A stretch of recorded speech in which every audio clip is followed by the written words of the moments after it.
നമസ്കാരം. ഇന്നലത്തെ വിവാദ പ്രസംഗത്തിൽ വിശദീകരണവുമായി മന്ത്രി സജി ചെറിയാൻ. താൻ പറഞ്ഞത് യാഥാർത്ഥ്യമെന്ന് ഇന്നും സജി ചെറിയാൻ ആവർത്തിച്ചു. മാധ്യമപ്രവർത്തകരുടെ ചോദ്യത്തോട് പൊട്ടിത്തെറിച്ചായിരുന്നു സജി ചെറിയാൻ പ്രതികരിച്ചത്. മുസ്ലിം മേഖലയിൽ ലീഗും ഹിന്ദു മേഖലയിൽ BJPയും ജയിച്ചു കയറുന്നു എന്നാണ് സജി ചെറിയാൻ പറഞ്ഞത്. ഈയൊരു സാഹചര്യം ആവർത്തിക്കാതിരിക്കാനാണ് താൻ അങ്ങനെ പറഞ്ഞത്. പാർലമെന്റിൽ BJPക്ക് ഒറ്റ മുസ്ലിം അംഗം പോലുമില്ല. മതേതരത്വം പറയുന്ന പാർട്ടികൾ പരാജയപ്പെടുന്നു എന്നും മന്ത്രി പറഞ്ഞു. മാധ്യമപ്രവർത്തകരോട് ക്ഷുഭിതനായി തന്നെയാണ് മന്ത്രി പ്രതികരിച്ചത്. പല ചോദ്യങ്ങൾക്കും ഉത്തരമില്ലാതെ നടന്നു പോവുകയും ചെയ്തു.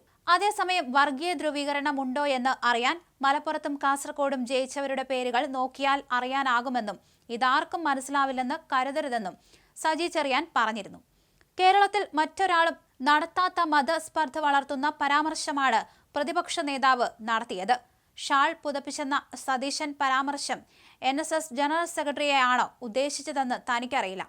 സതീശന്റെ പരാമർശങ്ങളെ കേരളം തള്ളിക്കളയണം. വെള്ളാപ്പള്ളിയെ കാറിൽ കയറ്റിയതിൽ തെറ്റായിട്ടൊന്നും താൻ കാണുന്നില്ല. മതസൗഹാർദ്ദത്തെ തകർത്ത് വോട്ട് വാങ്ങാനുള്ള ശ്രമമാണ് സതീശൻ നടത്തിയത്. കേരള ജനതയ്ക്കിടയിൽ ഭിന്നിപ്പുണ്ടാക്കാൻ ശ്രമിക്കുന്ന സതീശൻ മാപ്പ് പറയണമെന്നും സജി ചെറിയാൻ പറഞ്ഞു. ലീഗിന്റെ വർഗീയ ധ്രുവീകരണം ആർക്കും മനസ്സിലാവില്ലെന്ന് കരുതരുത്.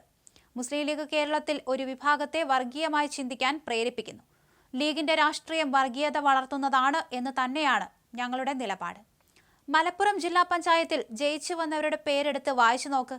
നമ്മുടെ രാജ്യത്തിന്റെ സ്ഥിതി ഇതാവാൻ പാടുണ്ടോ? കാസർഗോഡ് മുനിസിപ്പാലിറ്റി എടുത്തു നോക്ക്.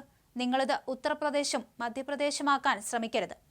NSS SNDP സഹകരണം CPMന്റെ സോഷ്യൽ എഞ്ചിനീയറിംഗിന്റെ ഭാഗമല്ലെന്നും സാമുദായിക നേതാക്കളെല്ലാം നല്ല ബോധമുള്ളവരെന്നും മന്ത്രി പറഞ്ഞിരുന്നു. മന്ത്രിയുടെ പ്രസ്താവനയ്ക്കെതിരെ യൂത്ത് കോൺഗ്രസ് സംസ്ഥാന വർക്കിംഗ് പ്രസിഡന്റ് ബിനു ചുള്ളിയിൽ പരാതി നൽകി. സജി ചെറിയാൻ സത്യപ്രതിജ്ഞാ ലംഘനം നടത്തിയെന്നാണ് പരാതിയിൽ പറയുന്നത്.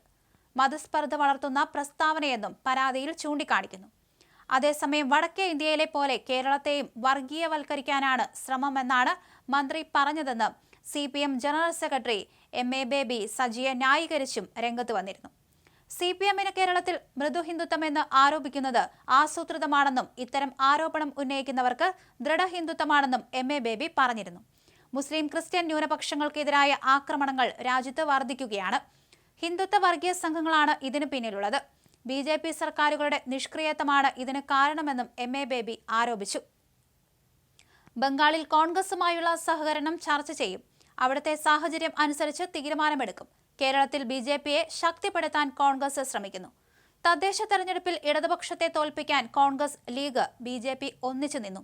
അതുകൊണ്ടാണ് BJP പലയിടത്തും വിജയിച്ചത്. വസ്തുതാവിരുദ്ധമായ കാര്യങ്ങൾ വിളിച്ചു പറയാൻ ഒരു എളുപ്പമില്ലാത്ത നേതാക്കളാണ് കേരളത്തിലെ കോൺഗ്രസിലുള്ളത്. മൃദു ഹിന്ദുത്വ സമീപനമാണ് കേരളത്തിലെ ഇടതു സർക്കാരിനുള്ളത് എന്ന തോന്നൽ വരുത്താൻ ശ്രമങ്ങൾ നടത്തുന്നു. കേരളത്തിലെ ഇടതുപക്ഷത്തിന് മൃദുഹിന്ദുത്വം എന്നാരോപിക്കുന്നവർക്ക് ദൃഢഹിന്ദുത്വമാണുള്ളത്. 10 വർഷം കേരളത്തിൽ വർഗീയ സംഘർഷം നടന്നിട്ടില്ല എന്നതിന്റെ ക്രെഡിറ്റ് ഇടതുപക്ഷത്തിന് മാത്രമാണ്. നവോത്ഥാന നായകന്മാരുടെ അടക്കം പ്രവർത്തനങ്ങളുടെ ഫലമാണിതെന്നും MA ബേബി പറഞ്ഞു.